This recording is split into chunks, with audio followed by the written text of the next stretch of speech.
Thank you, Mr. Speaker. I rise in support of this first reading of the Copyright Infringing File Sharing Amendment Bill. And it's lovely to see that there is multi-party support for this bill. And I'll start by saying advancement in technology has made breaking the law easy, sir. What I mean by this is that online copyright infringement is a problem for everyone. But I take this opportunity to speak for the creative industry, which I've come from prior to entering Parliament. Without wanting to repeat some of the things that previous speakers have said, the creative industry has experienced significant decline in revenue as file sharing has become prevalent. It's cheap to produce multiple copies of programs or movies, copies that are indistinguishable from the original, and of course the internet speeds up the process and distribution.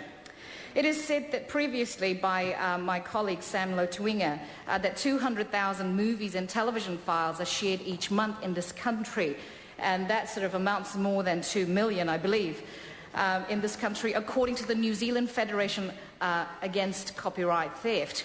I have heard stories of people who travelled overseas, sir, and returned home with dozens of pirated DVDs. I've heard stories of people downloading movies yet to be released in New Zealand from overseas website, as previous speaker from opposition has actually also said.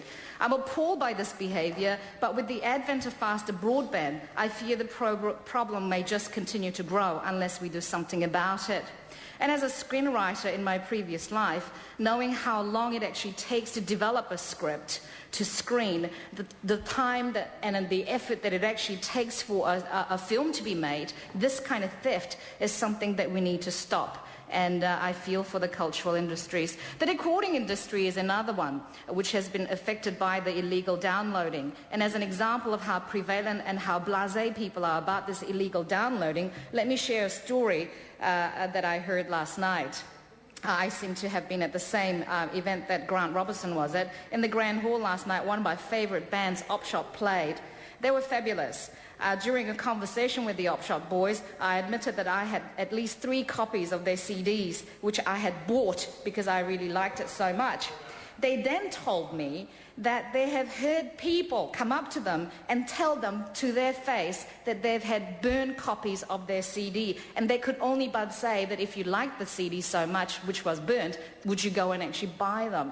I mean, people are so blasé that they would actually admit to people who own the copyright that they have burned copies, that they have illegal copies of their work.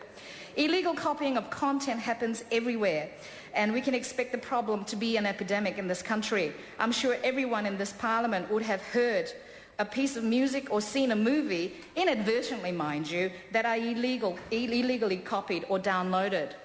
The previous Labour government tried to fix this problem, but their Section 92A of the Act caused a public outcry. It resulted in internet users launching the Internet Blackout Week between February 16 to 23rd last year. The campaign also drew support from famous actors from around the world, including Stephen Fry, whose tweet read, quote, "Stephen Fry is blacked out. Stand up against guilt upon accusation for New Zealand," unquote. This came about because Labour's Section 92A of the Act could lead to the termination of an internet account without evidence or opportunity for a user to provide a defence.